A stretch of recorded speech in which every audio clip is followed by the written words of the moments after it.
Wahyu pasal yang ke-6, mari kita buka bersama-sama. Siapkan catatan karena kita akan mendapatkan banyak pewahyuan sesuai dengan judul dari kitab ini yaitu Wahyu. Ke-6, materai pertama dibuka judulnya dulu. Judul ini memberitahu kepada kita bahwa dunia akan memasuki 7 tahun masa antikristus setelah pengangkatan gereja Tuhan yang tidak tahu terjadi kapan. Hari kedatangan Tuhan untuk di awan-awan menjemput umatnya yang layak bagi dia, kita tidak tahu waktu dan saatnya. Seperti pencuri bagi mereka yang tidak waspada.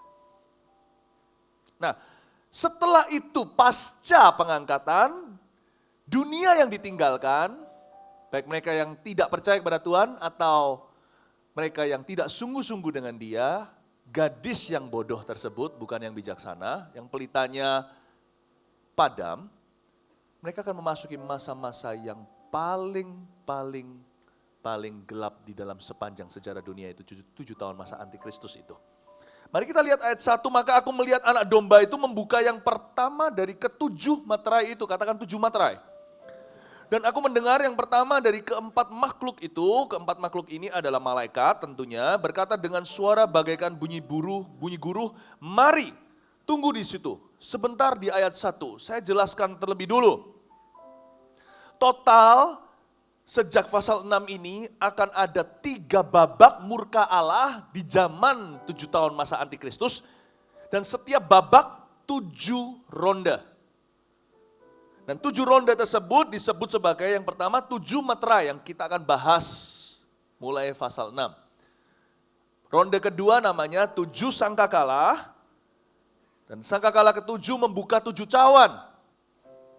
Itu ada di Bagan, jadi Anda bisa lihat nanti ada di Alkitab juga.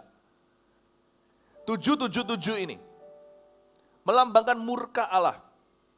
Tapi 7 materai dan 7 sangkakala, 2 ronde pertama masih disebut sebagai partial judgment atau penghakiman yang separuh atau setengah. Karena Allah sekalipun murka, dia itu menginginkan semua orang selamat dan bertobat. Dia nggak pernah menikmati kematian orang fasik. Allah itu sumber sabar, panjang sabar. Tapi memasuki ronde terakhir, yaitu di 7 cawan murka Allah, murkanya sudah penuh. Tapi kita nanti akan ke situ berapa seri berikutnya. Nah, kita sekarang lihat terlebih dahulu murka anak domba ini. Bagaimana nasib dunia ketika gereja absen? Mari kita sekarang lihat segera sesudah itu apa yang terjadi setelah gereja diangkat. Ayat 2, dan aku melihat, kata Yohanes di Pulau Patmos, sesungguhnya ada seekor kuda putih, dan orang yang menungganginya memegang sebuah panah, dan kepadanya dikaruniakan sebuah mahkota, lalu ia maju sebagai pemenang untuk merebut kemenangan. Perlu dicatat bahwa yang dimaksud di sini kuda putih dan orang yang menunggangnya memegang panah, ini bukanlah pendekar pemanah Raja Wali si Kwek Cheng itu. Atau guru daripada Yoko pendekar Raja Wali. Ini bukan. Ini Nimrod di akhir zaman. Kuda putih kelihatannya seperti savior, seperti juru selamat bukan? Putih melambangkan bersih, putih melambangkan suci, kudus dan mulia. Ini palsuannya. Ini KW-nya Kristus. Inilah antikristus. Detik gereja diangkat, lalu aku melihat kuda putih itu mulai berderap datang. Antikristus itu sekarang baru ada dalam bentuk spiritnya, roh jahat. Seperti yang saya katakan sebelumnya, di dunia ini lebih gampang jadi orang non-Kristen, dalam karir contohnya lebih dipromosi, daripada jadi anak Tuhan yang dikucilkan di masyarakat. Lebih susah hari ini untuk kita berdiri dalam kebenaran. Dan kalau kita menentang gay right contohnya, kita pasti akan tidak populer. Kalau kita artis, politikus tidak akan dipilih lagi. Kelihatan sentimen dunia itu anti, bukan pro Kristus. Tapi orangnya tidak bisa keluar. Gak bisa. Selama gereja masih ada, mana bisa. Dikit-dikit roh jahatnya bekerja, di mana ada kita, gerbang maut tidak berkuasa. Di mana ada kita mengikat dan melepaskan tawanan yang mengikat roh jahatnya. Gimana dia bisa full blown, gimana dia bisa mekar kalau masih ada kita. Karena itu menunggu kita diangkat, orang dunia baru masuk ke dalam masa antikristus. Atau Anda dan saya yang ditinggalkan. Anda tidak mau tertinggal saat itu. Katakan kanan kirinya, don't miss the rapture. Jangan ketinggalan pengangkatan. Yang pengangkatan ini bukan fantasi, bukan dongeng cerita. Ini firman Allah loh Bapak Ibu Saudara, di kitab Injil Yesus dari mulutnya beliau sendiri muncul. Pengangkatan ini. Nah, jadi kita tahu kuda putih di situ bukan Kristus. Tapi sang antikristus, 666, 666 itu bukan chip ini orangnya. Ini orangnya. Dan kuda putih di sini bisa jadi loh ya. Saya spekulasi lah. Kan memang tidak ditulis di Alkitab secara spesifik, tapi si 666 ini bisa saja keturunan Yahudi. Karena kalau mau mirip sama Kristus, mirip rasnya sekalian. Ya kan? Ada orang yang berkata sejarah sendiri menceritakan bahwa sangat kemungkinan besar Hitler itu ada keturunan darah Yahudinya. Tapi dulu orang kira Hitler lah antikristus itu. Belum. Selama masih ada Anda dan saya, kalau antikristus sekarang sudah ada di dunia, berarti Anda saya sudah tertinggal, saudara. Kita tidak akan melihat hari itu. Karena kita percaya kita akan diangkat. Katakan amin. Nah, kuda putih. Nah, begini cara dia bangkit. 3,5 tahun pertama dia mulai naik daun sekalipun dia bukan ulat. Dia mulai naik daun Bapak Ibu. Antikristus mulai dinyatakan. Yohanes menubuatkan, aku melihat. As soon as the church is no more, selekas setelah gereja absen di atas muka dunia ini, aku langsung melihat dia datang. Kedatangan sang antikristus. Dan di awal karirnya, 3,5 tahun pertama dia mulai merintis karirnya. Kan gak 3,5 minggu langsung orang itu jadi ternama ya kan. Sekalipun video yang viral sekali di YouTube, internet kan juga butuh waktu untuk jutaan orang, bahkan miliar melihatnya. Dia butuh waktu 3,5 tahun pertama, belahan separuh dari 7 tahun masa antikristus, si sang antikristus mulai berjaya. Gimana dia berjayanya? Dinubuatkan di sini bahwa dia memegang panah, dikaruniai mahkota, maju sebagai pemenang. Sang antikristus akan secara menakjubkan menyelesaikan persoalan dunia yang hari ini setiap pemimpin-pemimpin dunia tak sanggup selesaikan. Contohnya persoalan agama. Di dalamnya termasuk terorisme segala. Persoalan ekonomi. Hari-hari ini dunia sedang ditakjubkan bagaimana pakar-pakar mereka teorinya gagal semua. Kecuali ekonomi kerajaan sorga, itu diluputkan. Katakan amin. Satu-satu. Wall Street katakan, orang yang dari Harvard lulusnya. Orang-orang punya prediksi ini begini dan begitu. Semua gagal, semuanya runyam. Tapi sang antikristus akan menyelesaikan. Nanti di dalam masanya ada satu masa di masa antikristus itu. Dunia akan makmur luar biasa. Makmur. Dia selesaikan masalah pangan kali. Masalah kelaparan, masalah sosial, ras. Dan dia akan menyelesaikan masalah Timur Tengah. Seolah-olah. Karena itu dia akan berjaya, karena itu zamannya disebut sebagai zaman keemasan. Seperti zaman Nimrod, saya nggak usah buka lah ya. Anda bisa nanti bawa di rumah, catat aja Kejadian pasal 10 itu ada cerita tentang Nimrod. Dan di zamannya dia itu adalah raja. Kalau ini adalah figurannya antikristus dari sejak perjanjian lama. Sejak kejatuhan manusia, setan sudah merancangkan pemberontakan besar-besaran. Tapi Tuhan akan menggunakan bahkan apa yang dirancangkan setan, Roma 8:28, untuk mendatangkan kebaikan bagi gereja Tuhan. Katakan amin. Dan Nimrod itu pegang panah, berburu. Raja pertama di perjanjian lama, raja besar, itu bukan yang disebut di perjanjian lama, bukan Melkisedek, bukan Raja Daud tentunya, tapi Nimrod. Dan dikatakan di zamannya, dia bangun Niniwe yang menjadi kota pemberontakan kepada Allah. Dia orang yang berkuasa di hadapan Allah, itu tidak positif konotasinya. Ini orang punya kuasa, titisan, bukan kuasanya titisan setan. Kalau ini betul-betul antikristus ini lebih dari Nimrod, lebih dari semua orang yang menentang Tuhan, figur-figur yang pernah ada, yang melawan Allah Maha Kuasa. Dan semua keturunan Nimrod itulah ditemukan semua orang yang membenci Tuhan. Hingga hari ini. Dari keturunan satu itu. Bapak Ibu, jadi kita tahu bahwa setan itu benar-benar ada. Dan dia pasti akan showdown terakhir. There will be a showdown between good and evil. In the final chapter of the history of the world. Dalam sejarah dunia ini pasti ada satu waktu di mana seperti Baal, Nabi Baal dengan Elia akan terjadi sebuah pertikaian final. Nah, kita sekarang mengerti bahwa dia akan tampil sebagai pemenang. Tapi nggak lama, karena ayat 3 berkata, kita baca sekarang, dan ketika anak domba itu membuka matra yang kedua, aku mendengar makhluk yang kedua berkata, mari dan majulah seekor kuda lain. Setelah yang putih, ingat tadi, seekor kuda merah padam. Aha. Mulai kelihatan warna aslinya. Yang kita baca ini belum selesai, kita akan selesaikan sebentar lagi. Kita mulai memasuki fase 3,5 tahun berikutnya. Yang kita baca ini adalah akhir-akhir 3,5 tahun pertama. Ketika dia mulai jaya, dielukan, diagungkan, dia dianggap buat apa gua perlu Tuhan, orang dunia berkata demikian.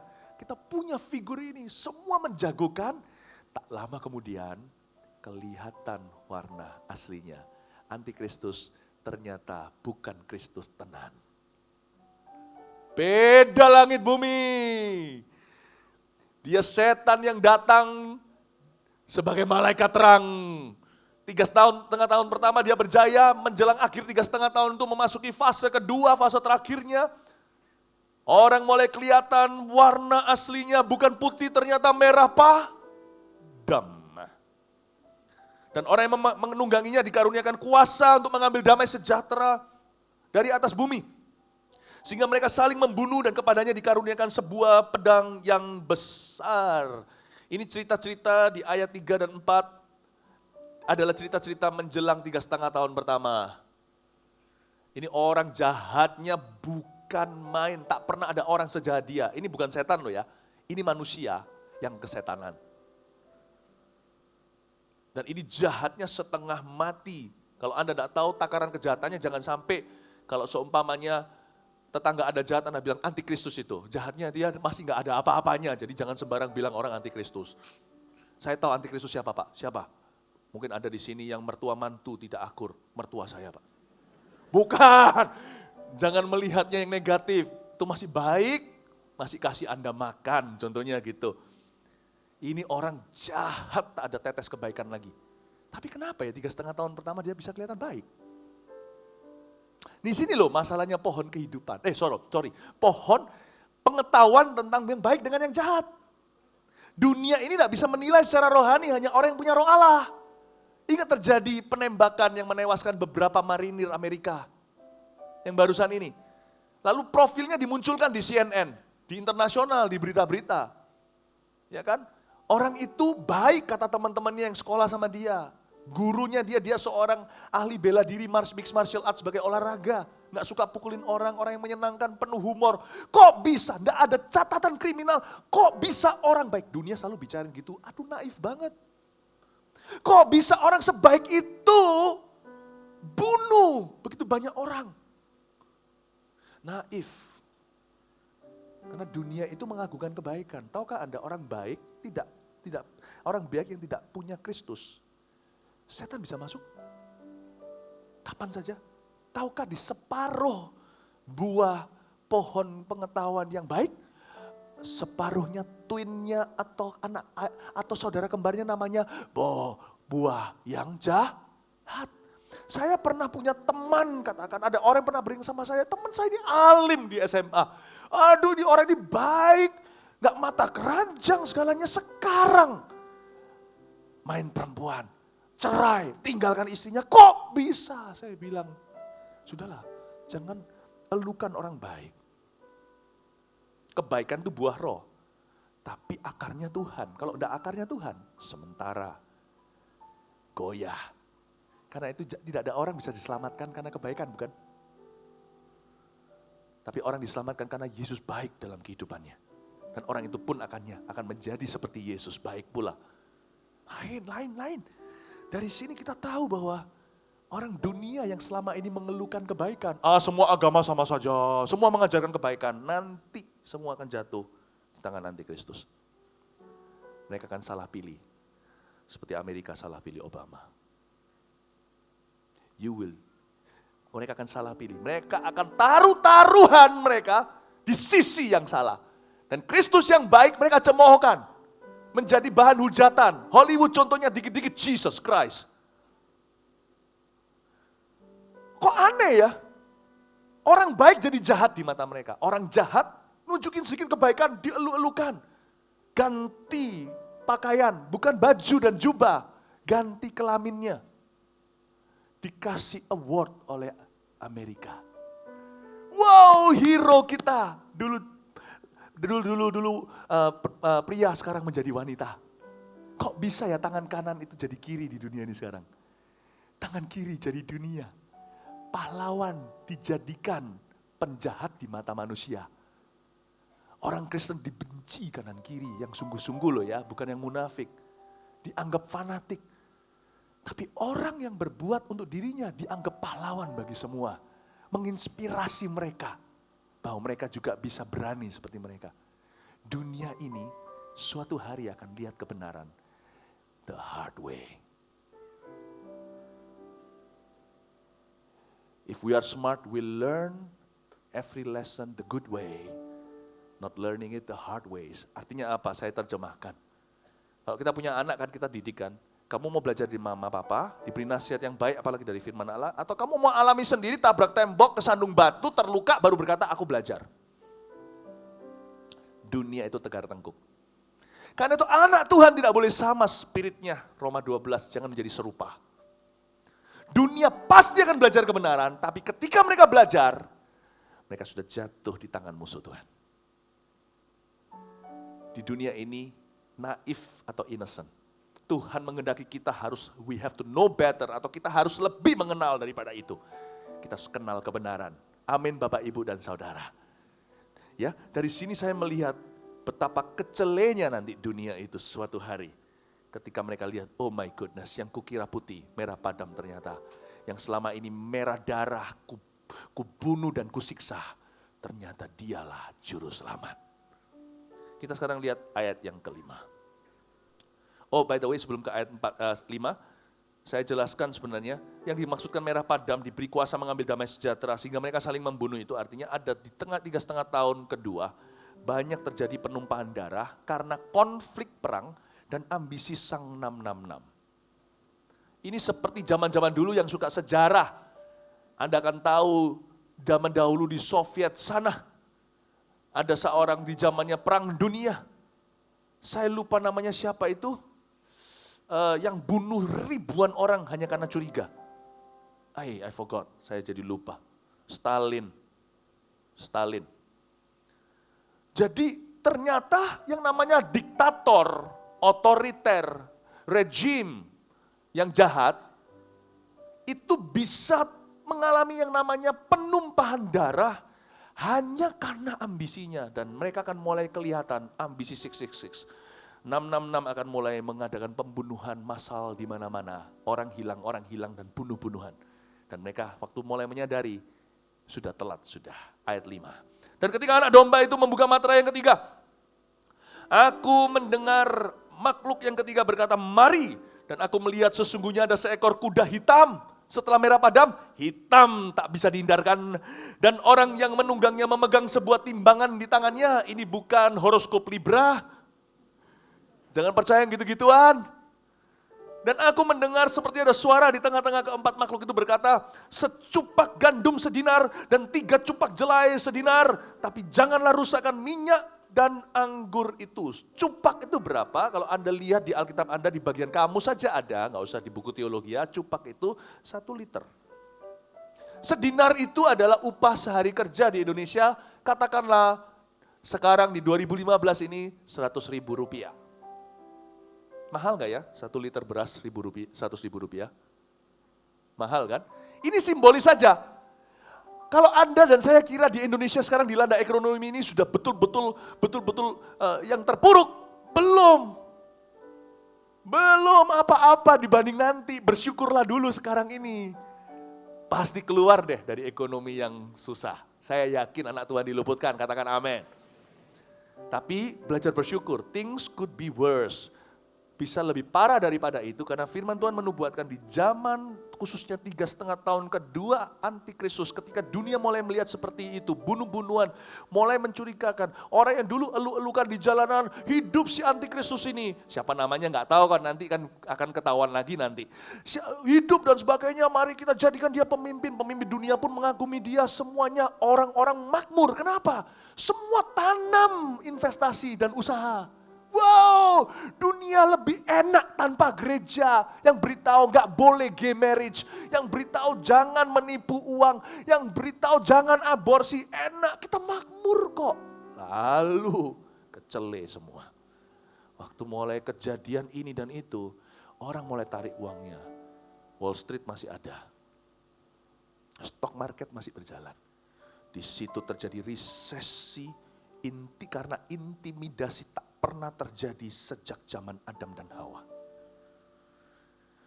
Uang tarik semuanya, ekonomi hitam. Bersyukurlah untuk abu-abu, Bapak Ibu. Abu-abu masih bisa dihapus jadi putih. Ini sudah hitam, saudaraku. Resesi tak pernah seperti itu. Orang akan antri hanya untuk makanan pokok, bukan makanan tambahan yang dekorasi piring kita. Apalagi wagyu lagi. Seafood. Udah jangan bilang gitu. Beras gandumnya saja. Orang yang makan roti gandum. Orang yang makan nasi beras. Orang antri kerja sehari. Ini eksekutif tidak tentu kuli. Mereka hanya bisa beli seliter untuk keluarganya. Resesi waktu itu sudah kembali ke kelaparan. Padahal 3,5 tahun sebelumnya, minggu-minggu pertama, bulan-bulan pertama, masalah kelaparan diselesaikan. Orang-orang kagum, teroris takluk semua sama si antikristus. Takut kali, tapi kagum. Waduh, bersyukur saya tidak akan ada di sana pada waktu itu. Entah karena mati masuk surga, atau kalau kita masih hidup kita sudah diangkat. Bersyukur saya tidak usah lalui itu. Bisa nangkep ini ya, saya mau ajak Anda untuk melihat kelamnya setelah pengangkatan. Nah pertanyaannya kapan? Loh kapan setelah pengangkatan? Jelas 7 tahun setelah itu. Sudah bisa dihitung kok, hitung aja minggu per minggu. Seperti orang hamil, berapa minggu, berapa semester. Tapi kapan pengangkatan, tidak ada orang yang tahu kapan dan waktunya masalahnya. Kalau kita diangkat detik ini sekarang, 5 menit lagi ya, berarti 5 menit ini hitung 7 tahun kemudian, baru Armageddon. Nah pertanyaannya 5 menit, 5 jam, 5 hari, 50 tahun, kita nggak tahu soalnya. Tapi sekali diangkat, telat sudah. Tahukah Anda kebenaran-kebenaran ini? Ini bukan saya rancangkan, bukan saya rekayasa, ini semua di dalam firman Allah. Ya, saya berharap ini mencelikkan mata banyak orang yang selama ini hanya menaruh hartanya di dalam dunia. Mengelola itu masalah lain. Bukan masalah, itu indah. Tapi hatinya melekat di sini. Anda harus tahu semua yang di sini berakhir di kaki antikristus. Bukan berarti semua di sini besok nggak usah menabung atau bekerja. Enggak. Kita harus mengelola talenta kita, bukan? Talenta itu termasuk uang, bukan? Waktu juga, bakat juga. Tapi saya mau beritahu kepada Anda di dunia ini ngengat memakannya. Ngengat itu ada rambutnya. Seorang manusia nanti suatu hari. Si antikristus itu. Karena itu kita lihat ayat 7. Dan ketika anak domba itu membuka materai yang keempat, aku mendengar suara makhluk yang keempat berkata, mari. Ya, ini materai yang keempat, ada 7 totalnya. Dan aku melihat sesungguhnya ada seekor kuda hijau kuning. Dan orang yang menungganginya bernama Maut dan kerajaan Maut mengikutinya. Dan kepada mereka diberikan kuasa atas 1/4 dari bumi untuk membunuh dengan pedang dan dengan kelaparan dan sampar. Dan dengan binatang-binatang buas yang di bumi. Rasanya ini semua adalah murka Allah, bukan? Membunuh dengan pedang, orang kesetanan, lapar, sampar, bahkan binatang buas yang di bumi. Binatang buas itu nggak tentu besar ya, karena kita lihatnya yang gede-gede kan. Buaya, beruang, macan, dan singa. Binatang buas ini bisa jadi juga wabah yang dibawa oleh hewan-hewan kecil-kecil itu. Artinya akan muncul penyakit baru yang tak karuan.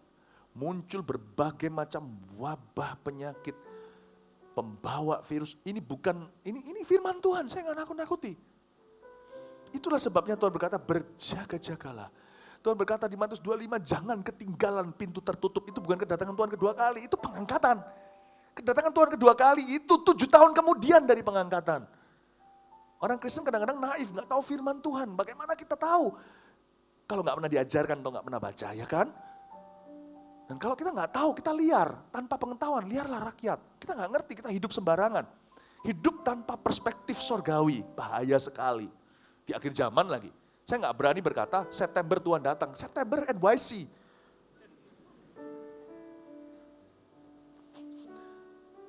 Tapi yang pasti, dunia tidak akan semakin lama lagi. Kok bisa? Setiap hari semakin mendekati.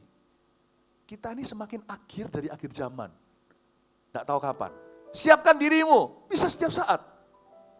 Apakah seluruh keluargamu sudah dalam Tuhan? Tegakah Anda seperti tadi yang dilihat? Itu videonya yang di depan saya kasih sengaja, ada klip tadi itu. Itu nggak ada deket sama aslinya. Cuman saya mau cari ilustrasi gimana? Ya cari aja yang terdekat, bukan? Apakah Anda tega lihat saudara Anda ketinggalan? Koko Anda, mas Anda, mbak Yu Anda, keluarga Anda, anak Anda, papa Anda. Bayangin kalau semua Anda berlima, berempat anak. Papa, mama, 2 anak, sudah besar-besar semuanya, semua diangkat sampai cucunya tinggal, papanya doang ketinggalan. Oh, kalau sampai itu terjadi jangan telepon Gereja Mawar Sharon, kita semua nggak ada di sini. Kalau ada celaka berarti ditinggal. Halo resepsionis, mati berarti resepsionisnya tidak terangkat. Saya doa semua, sampai cleaning service-nya yang semuanya outsourcing di sini satu-satu terima Tuhan tuh. Yang di sebelah sana, sebelah situ, satu-satu terima Tuhan. Buat apa dengar firman setiap minggu seperti ini? Anda tidak panggil kepada WC, Anda dipanggil kepada mimbar.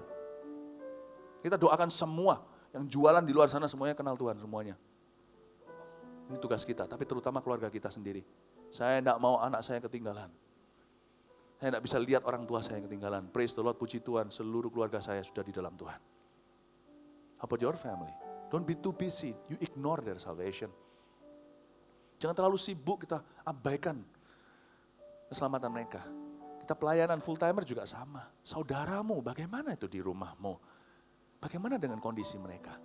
Saya mengucap syukur di dalam kehidupan saya sebelum saya lebih libat dalam gereja. Saya tangani dulu satu-satu salvation-nya keluarga kami. Selesai sudah. Saya bisa melayani itu bebas, pikiran, enteng di hati. How about you? Bagaimana dengan Anda? Pengangkatan ini nyata. Kalau ini enggak, buat apa saya korbankannya? Sia-sia. Bapak, Ibu, Saudara, tahukah dengan kita lihat apa yang terjadi setelahnya, kita menghargai event itu. Kita lihat sekarang ayat yang tetap ini, ayat yang sama. Dikatakan di sana bumi dengan pedang, kelaparan, sampar, binatang, buas, dan sebagainya. Tapi ada sesuatu yang interesting, menarik sekali di ayat 8 dikatakan hanya 1/4 yang mati. Bayangin, zaman ini sekarang ya orang mati itu banyak sekali. Nggak usah hitung aborsi. Mati itu banyak banget. Pembunuhan terjadi di kota New York sampai menambah police officers. Karena pembunuhan terjadi sekian banyak dalam waktu sekian, dalam setiap hari atau setiap berapa menit. Pembunuhan, perang, ethnic cleansing. Sekarang ini gak ada apa-apanya, ini cuma child's play atau mainan anak dibanding nanti 7,5 tahun itu. 1/4, kalau zaman itu saya gak tahu kapan. Hari ini bumi 6 miliar katakan, 1/4 yang mati itu dikubur di mana? Bangkai semua di seluruh dunia. Wabah datang, itu logika aja, gak usah iman percaya pada firman, kita baca aja. 1/4 mati, bangkainya itu menimbulkan penyakit ke seluruh dunia, lebih banyak yang mati. Jadi yang mati itu bukan 1/4 langsung, mungkin yang mati 10% dulu. Tapi 10% itu menimbulkan 15% berikutnya mati ikut sekalian. It's gonna be a dark moment the world has never seen. Mau tahu kenapa kita beritakan Injil mati-matian? Gereja bukan klub, saudara. Organisasi berbuat baik, serahkan aja ke UNICEF. Masuk aja ke pesawat. Ada berapa pesawat airliners, yang berapapun koin Anda. Saya pernah ditanya sama anak saya, ini koin, kita pergi ke luar negeri, lupa Dipakai, nggak habis dipakai, kasihin siapa? Masukin aja, masukin per koin itu bisa kasih makan, kasih air ke Afrika, segalanya itu ada, nggak usah gereja. Kalau gereja cuma amal doang, meskipun gereja harus holistik, harus selesaikan semua amanat agung dengan perbuatan juga. Tapi kita punya satu tugas yang dunia nggak bisa wakilkan, yang lainnya bisa ditiru. Saya mau beritahu satu hal yang gereja punya, yang dunia nggak punya. Musa datang, memberi tulah kepada Mesir, dia jadikan tongkat jadi ular. Orang pintarnya, dukunnya Mesir bisa juga. Kan pengetahuan gak hanya yang jahat, buah itu ada baiknya. Dia juga bisa berbuat baik, dunia juga bisa berbuat baik. Satu hal yang dunia gak bisa, preach the gospel. They cannot. They can't. Karena itu gereja kita sampai kapanpun, minimal paling tidak kalau sampai selama saya hidup, aku akan ingatkan dirimu. Preach the gospel, nothing but the gospel, just preach the gospel. Mau panggil saya manusia KKR, terserah. I have set eternity before me. Saya sudah fixkan yang namanya kekekalan di depan itu. Itulah panggilan tertinggi kita. Yang lainnya bisalah lakukan ini itu. Buat orang feel good bisa. Message kita tidak boleh, pesan kita tidak boleh berubah menjadi motivasi feel good message. Gospel, the gospel. Nah, saya nggak tahan sudah mau pergi ke Shinjuku. Sekalian kan dekat sama Shibuya, jalan sekalian ke sana lah, enggak apa-apa. Makan sushi dan sashiminya. Why? God loves every nation. Someone has to go. We have always relied on America. I cannot rely on America anymore, I'm sorry. Seseorang harus pergi. Kita selalu menggantung pada orang dengan Amerika kan. Amerika masih besar. Tapi lihat Amerika sekarang ngos-ngosan, di dalam dirinya ngos-ngosan. Sudah waktunya kita yang bangkit. Indonesia sudah biasa ngos-ngosan. Loh kok gitu ujungnya? Loh kok muter ya? The gospel, preach the gospel. Nah tapi gini, seperempat, katakan seperempat. Nah seperempat ini maksudnya apa? Tuhan itu baik. Inilah sifat belas kasihnya. Welas kasih istilahnya. Inilah sifat kemurahan Allah di dalam penghukumannya. Yehezkiel dimunculkan di depan saja, ayat tambahan Yehezkiel 18 ayat 23, nggak usah dibuka di Alkitab Anda. Bunyinya begini, apakah aku berkenan kepada kematian orang fasik? Maksudnya, sekalipun pasca pengangkatan Tuhan murka atas dunia, nih kalian itu tegar tengkuk. Kalian itu keras kepala. Udah biar tahu rasa, sekalipun kalau itu pun pernah keluar dari mulut dan hati Tuhan, kalian tahu rasa, Tuhan tetap belas kasihan.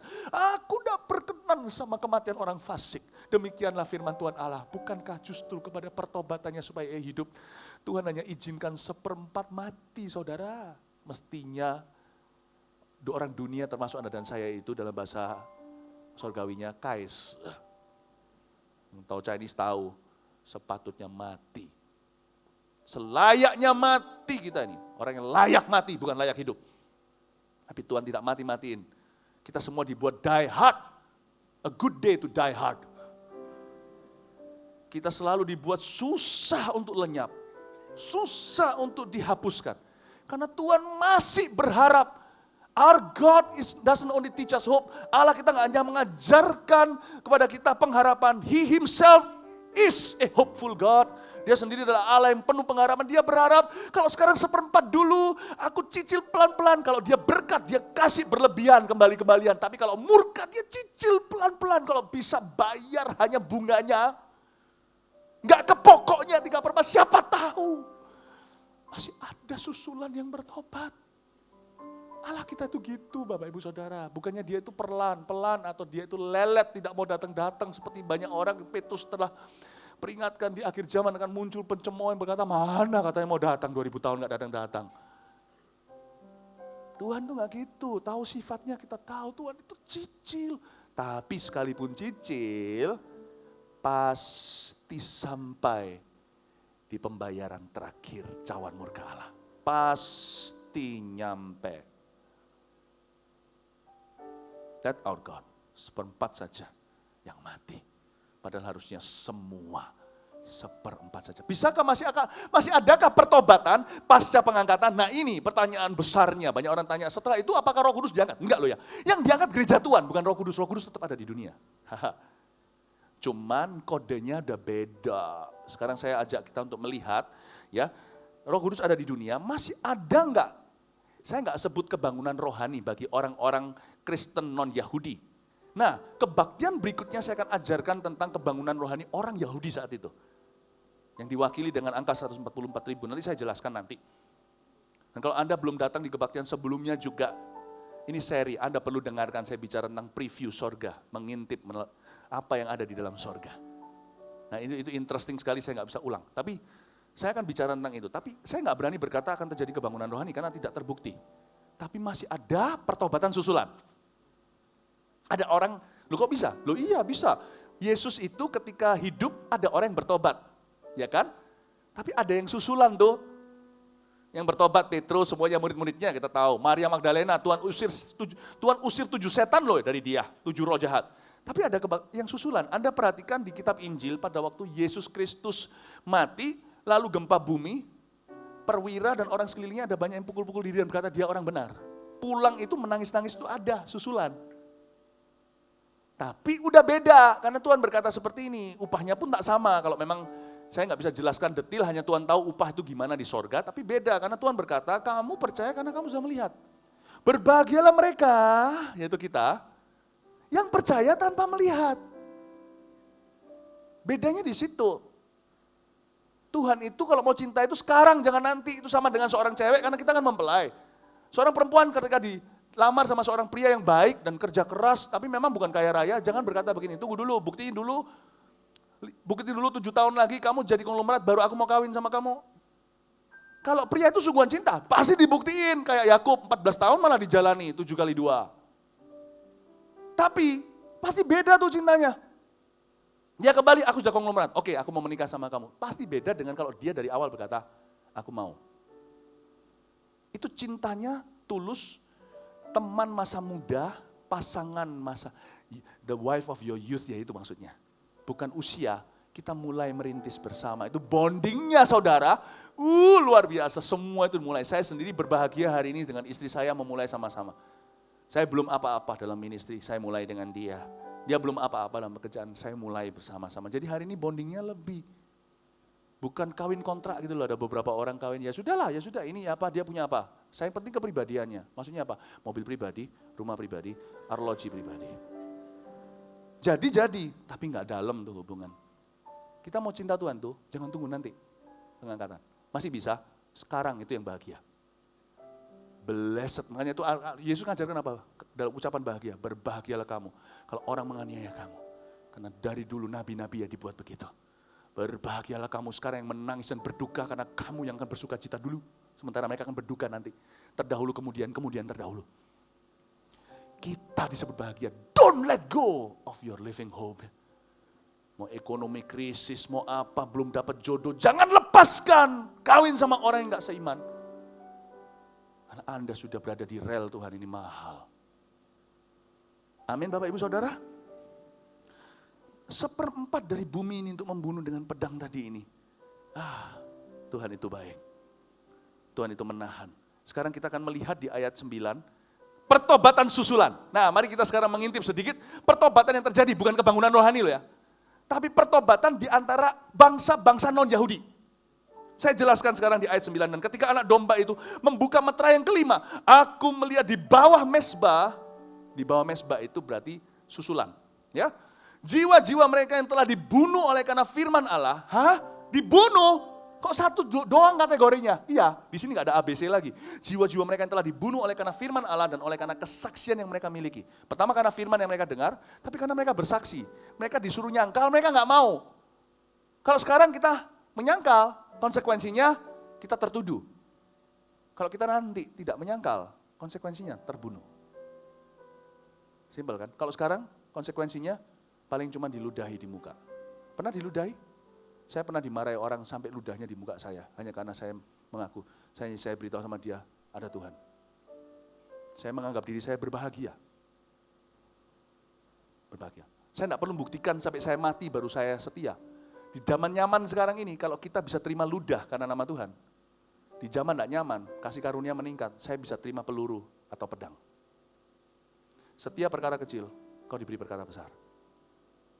Tuhan tuh gak akan dibuktikan dulu sampai lu mati. Kan kita kalau seperti itu kan semua harus disalib dengan cara yang mengenaskan seperti Yesus.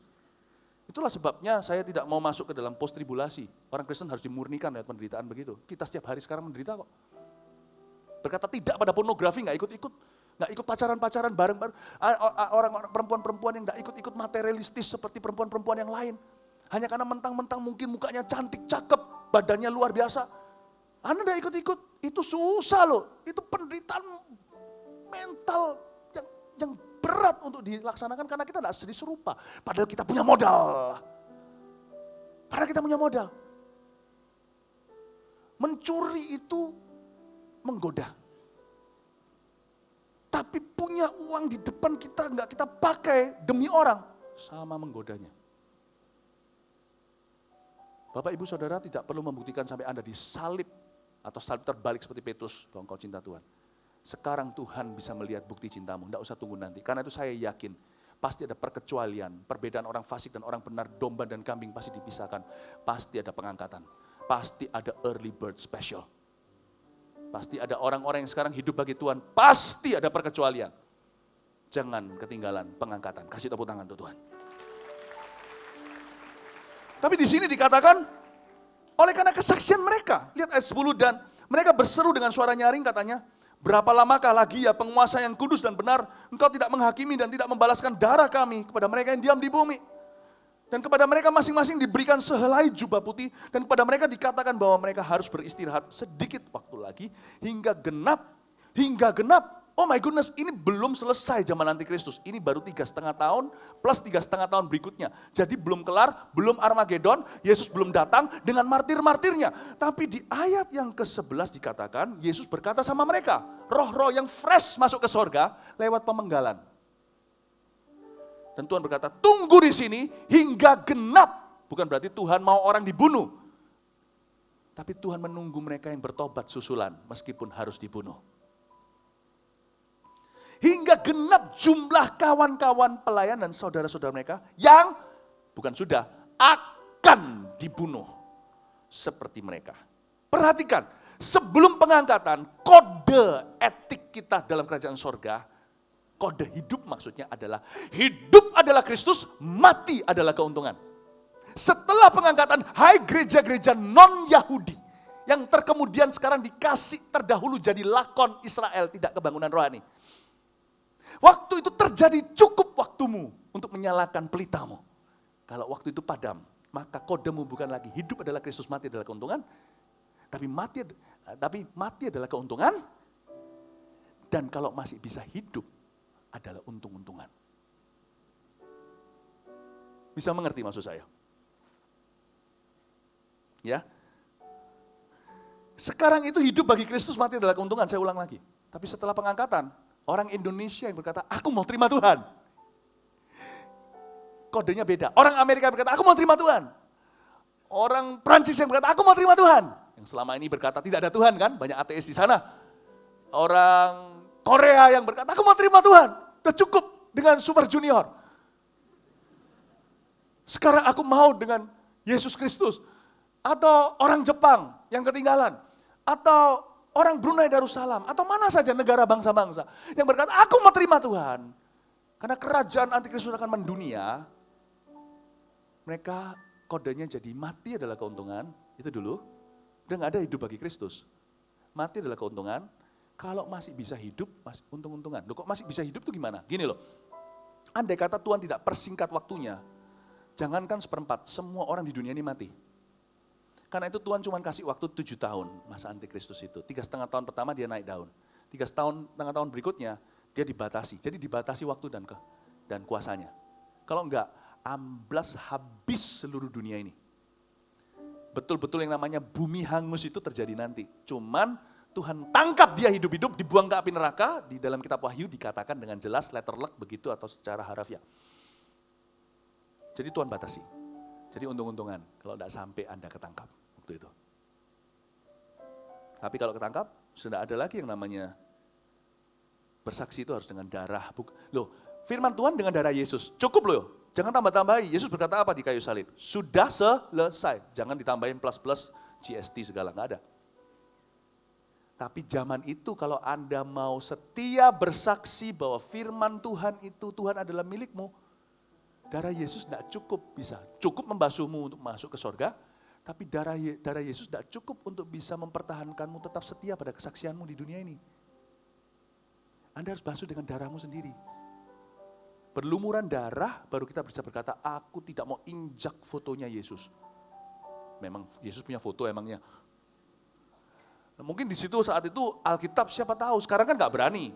Toleransi beragama bukan? Ditaruh terang-terangan. Karena si Antikristus disebut sebagai orang yang akhirnya membabat semua agama. Karena dia mendirikan agama baru, yaitu dirinya.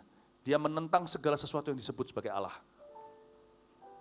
Itu nggak termasuk yang Kristen terutama, karena itu kebenaran kan.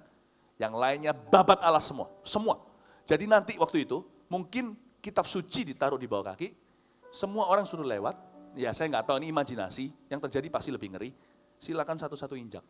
Kalau saya tidak diangkat, dalam keadaan begitu, gimana dilema saya? Saya nggak bisa berkata lari kemana? Kanan kiri ada penjaga.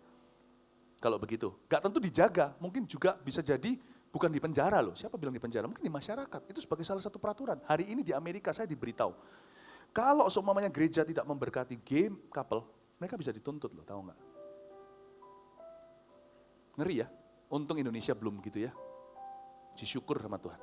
Ada satu orang yang saya lupa, dia bukan diskriminasi gimana, dia, dekorasi wedding, saya diberitahu dekorasi wedding, seperti I.O. di sini, tapi dekorasi maksudnya, ini anak Tuhan, orang Kristen, lalu dia dekorasi, datengin klien yang gay wedding reception, pernikahan wedding itu loh, kayak kita di hotel-hotel, ballroom gitu, dia suruh dekor, tapi dia punya hati nurani, enggak bisa terima itu, dia dekorasi memang ada uangnya, cuannya ada, tapi dia harus dekorasi untuk pasangan homo atau lesbian.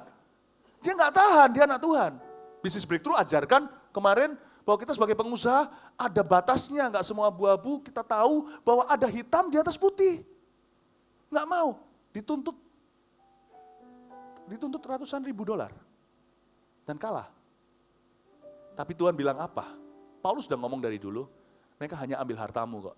Jiwamu mereka tidak bisa jamah. Kadang-kadang memang merugi ya ikut Tuhan sekali-kali. Kalau ruginya bukan karena nggak pandai bekerja, nggak becus loh. Ini orang becusnya, saking becusnya, semua orang segala jenis, yang gay, yang straight, semuanya cari dia. Bayangin, sekarang bukan nyawa. Kalau nyawa, bisa muncul yang namanya human right. Atau bisa muncul yang namanya hak asasi manusia. Tapi zaman itu sudah lain. Zaman ini sekarang, lihat 20 tahun yang lalu, lain yang sekarang diizinkan tuh gila. Coba sekarang tak terpikirkan, sekarang aja sudah mulai jadi standar karena kita biasa. Marijuana dibebaskan, ada kafenya. Coba pikirkan 100 tahun lalu, saya bisa bayangin kakek nenek kita kutuk kita, dasar orang itu gila ya. Sekarang terima, bukan gila. Coba bayangin, pria pakai makeup, zaman dulu ditertawai, sekarang siapa berani tunjuk jari? Dikecam masyarakat. Apa yang terjadi sekarang? Pikirkan 20 tahun, tak terpikirkan. Jadi jangan mikir 20 tahun ke depan, ngeri sekali apa yang akan kita halalkan. Aborsi itu, tahu caranya aborsi gimana? Dihalalkan di beberapa negara. Hanya karena mereka tidak bisa menjerit kembali. Nah kalau bayi sudah mulai jadi kelinci, sebentar lagi orang-orang tuanya akan jadi manusia korban. Sebentar aja, tunggu waktu aja. Tunggu, catat kalendernya. Ini akan terjadi tahun ini. Catat, 6, 6, dan 6 akan terjadi saat itu. Ini bukan 6 Juni tahun 2006, bukan, udah lewat. Ini 6 dan 6 dan 6, itu langkahnya. Apa yang dihalalkan? Sekarang dikhotbahkan, kalau saya khotbahkan dikira ngayal, dikira mengkayal. You will never imagine, you can never imagine apa yang akan dihalalkan. Dunia ini tidak akan lebih baik, mengerikan sekali. Bapak Ibu, pada saat itu, kita tidak tentu ada di penjara yang ditinggal, tetapi di dalam hidup ini kita akan dituntut kanan kiri sampai nyawa. Sampai hukuman mati juga bisa, saya hanya tidak bisa imajinasikan. Hanya karena Anda berdiri dalam kebenaran. Dunia semakin sempit untuk orang benar hidup di dalamnya. Ya. Mari kita lanjutkan. Saya kok ngomong gini jadi sedih hati saya. Sedih, senang karena kita akan diangkat. Tidak tahu kapan. Kalau mati pun saya tidak takut, mati keuntungan, masuk ke surga. Tapi saya sedih untuk orang yang tertinggal. Rasanya mau memberitakan Injil itu sampai kapan ya? Pasti masih ada orang yang belum diberitai. Hati saya itu jerit sekali, berdarah di sini. Oh, kita lanjutin aja daripada saya nangis. Ayat 12, maka aku melihat ketika anak domba itu membuka materai yang ke-6. Sesungguhnya terjadilah gempa bumi yang dahsyat dan matahari menjadi hitam. Bagaikan karung rambut dan bulan menjadi merah seluruhnya bagaikan darah. Oh my goodness, ini bukan cerita Son Gokong ini. Dan bintang-bintang di langit berjatuhan ke atas bumi bagaikan pohon ara menggugurkan buah-buahnya yang mentah apabila ia digoncang langit yang kencang maka menyusutlah langit-langit, bisa nyusut. Apa itu? Coba 100 tahun lalu bilang, enggak usahlah berapa tahun yang lalu, 50 tahun lalu bilang, nanti akan ada kapal di tengah-tengah pusat kotanya Aceh. Percaya enggak? Percaya sekarang karena kita sudah lihat di berita. Tsunami itu yang membunuh ratusan ribu. Saya ceritain ini, nggak ada yang percaya, langit menyusut, nggak bisa. Karena ini future. Kita baca selesai, bagaikan gulungan kitab yang digulung dan tergeserlah gunung-gunung dan pulau-pulau dari tempatnya. Aduh, volkanik abu gini aja dari gunung apa itu kemarin itu. Saya jadi terdampar di Hong Kong 19 jam. Itu bersyukurlah, jangan marah-marah. Di airport saya lihat orang marah-marah, emangnya bisa apa? Itu ground staff bukan pilihan, tapi itu untuk keselamatan Anda sendiri. Supaya jangan sampai pesawatnya nanti batuk. Waktu Anda landing, ya bersyukurlah. Nggak ada apa-apanya dengan apa yang terjadi nanti di zaman Tuhan murka atas dunia karena gereja sudah nggak ada. Dia lebih mudah murkanya. Nggak ada yang syafaat, nggak ada kekasihnya dalamnya. Tapi Tuhan tetap tahan karena Tuhan cinta manusia. Tetap gimana pun juga Tuhan menciptakan mereka dalam gambar dan rupa Allah. Allah lihat mereka tuh ingat dirinya. Maka menyusutlah langit bagaikan gulungan kitab yang digulung dan tergeserlah gunung dan pulau-pulau dari tempatnya. Mau ke Bali, cepetan Ge. Sebelum bergeser nanti ke Eropa. Apa maksudnya? Di materai yang ke-6 ini mulai terjadi di penghujung 3,5 tahun sebelum Harmagedon, katakan di tahun ke-5 atau 6 saya nggak tahu, tahun ke-6 katakanlah, mulai terjadi yang namanya natural disasters, ironis bukan? Bencana alam yang tidak alami. Ini semua yang disebut saya nggak mau jelaskan, saya nggak mungkin bisa jelaskan. Bintang nyusut, meteor jatuh dari langit, ngantem bumi, radiasi. Matahari jadi hitam, bulan jadi merah. Sudah nggak tahu. Dan ini bukan simbolika. Ini harafiah. I don't want to be under the sky, then I want to be above the sky by then.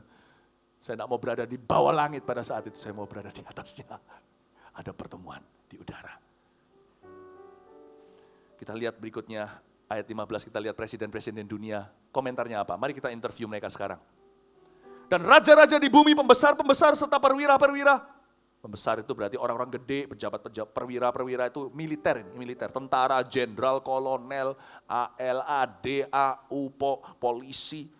Mereka semua dan orang-orang kaya serta orang-orang berkuasa dan semua budak serta orang merdeka semua kena pegawai bos semuanya bersembunyi ke dalam gua-gua dan celah-celah batu karang di gunung. Rumah mereka runtuh kali pada waktu terjadi beberapa natural disaster yang kena ke area mereka.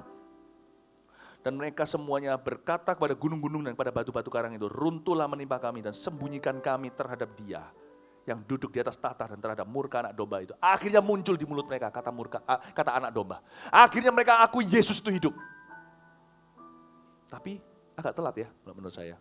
Sudah telat. Sebab sudah tiba hari besar murka mereka. Dan siapakah yang dapat bertahan? Sudah terlambat. Karena setelah itu akan masuk kepada sang cawan yang ketujuh. Murka yang penuh. Dan setelah itu Harmagedon dan sebagainya. Bapak Ibu Saudara, Anda mau hidup bagi Tuhan? Hiduplah sekarang. Sekaranglah waktunya. Kasih tepuk tangan untuk Tuhan Yesus. Mari kita semua bangkit berdiri. Haleluya.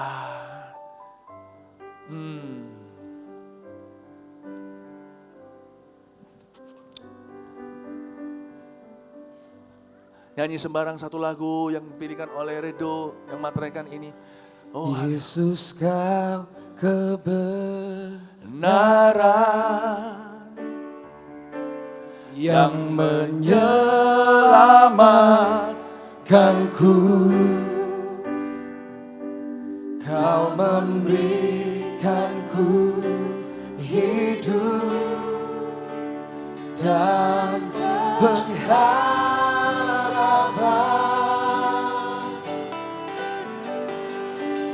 Ku ikut kehendak-Mu, ku perlu anugerah-Mu. Ku nyatakan janji-Ku kepadamu. Mari kita perbarui komitmen kita. Jangan sedih, bersuka cita karena kita adalah orang-orang yang diluputkan oleh Tuhan. Kalau ku hidup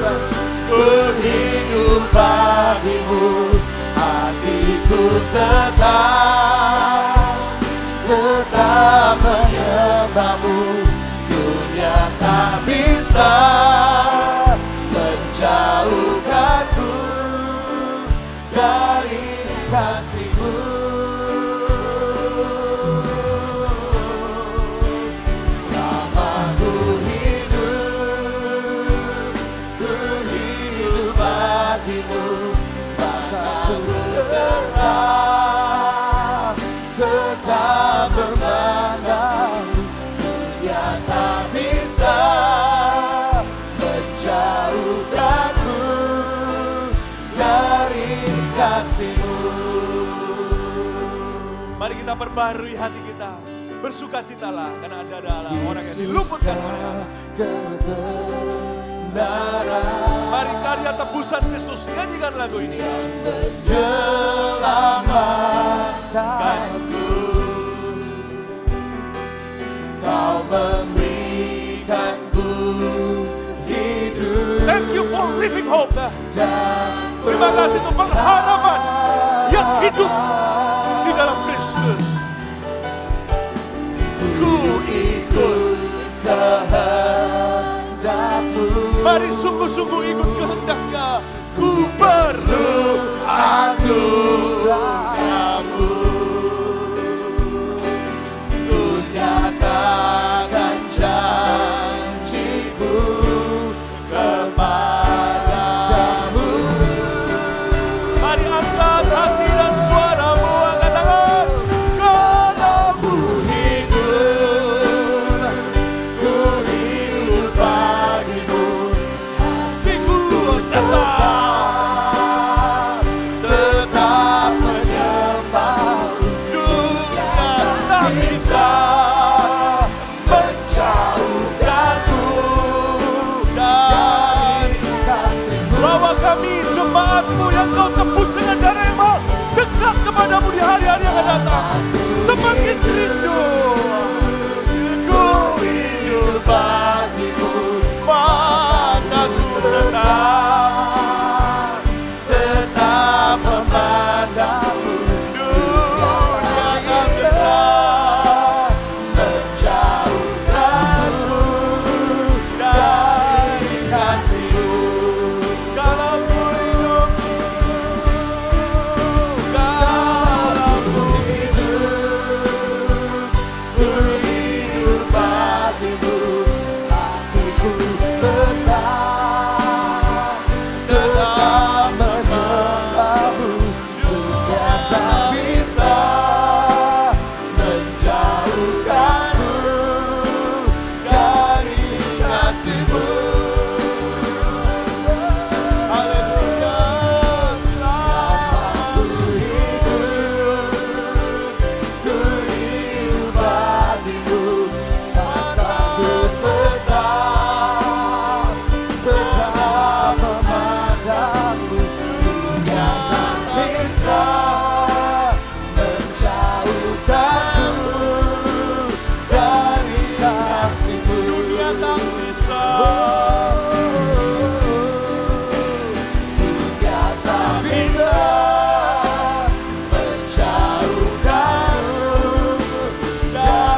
doa di dalam bahasa surgawi yang sudah dikaruniai. Doa syafaat buat keluargamu, doa syafaat buat tetanggamu, buat musuh-musuhmu, buat komunitasmu, buat bangsa dan kota dan bangsamu, buat setiap kota-kotamu tercinta, negara dan bangsa yang kita kasih. Berdoa untuk kebangunan rohani. Ini saatnya, bukan nanti. Ini saatnya buat orang-orang non-Yahudi, buat bangsa-bangsa lain masuk dalam kerajaannya. Berbondong-bondong, dimulai dari rumah, keluarga, ipar, saudara kita, ponakan, bapak-bapak, om tante kita, anak-anak kita, mulai dari rumah tanggaku. Kisah Rasul 16:31. Kau percaya pada Tuhan, engkau akan diselamatkan. Engkau dan seisi keluargamu, engkau dan seisi rumahmu.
Katakan sama-sama dalam Kristus. Tepuk tangan bersama dengan saya. Semua satelit-satelit, mari kita rayakan kemenangan Kristus atas hidup umatnya.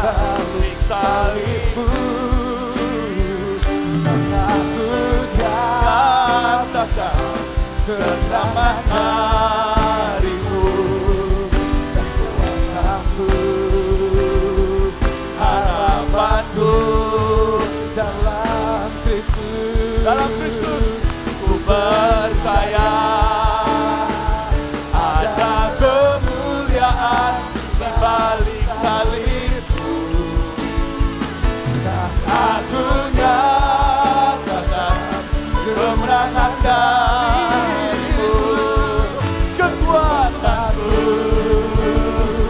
harapan. Sama-sama katakan dalam Kristus ku percaya ada kemuliaan di balik salibmu, dan aku nyatakan kemenangan darimu, kekuatanku, harapan. Mari kita angkat tangan kita sama-sama dalam Kristus. Ku percaya ada kemuliaan di balik salibmu, dan aku nyatakan kemenangan darimu, kekuatanku. Angkat wajahmu juga dalam Kristus, pandang Bapamu di surga. Percaya ada kemuliaan di balik salibmu, dan aku nyatakan kemenangan darimu, kekuatanku, harapanku, kekuatanku, harapanku, kekuatanku, harapanku dalam Kristus. Haleluya. Yang percaya pasti akan diangkat bersama dengan Tuhan. Beri tepuk tangan bagi Tuhan. Haleluya. Haleluya. Haleluya. Maranatha, Yesus datang. Haleluya. Oh, haleluya. Oh, haleluya. Katakan kanan kirinya, kalau ada pengangkatan, Mari kita jangan tertinggal. Praise the Lord. Haleluya. Kita kasih tepuk tangan untuk Tuhan.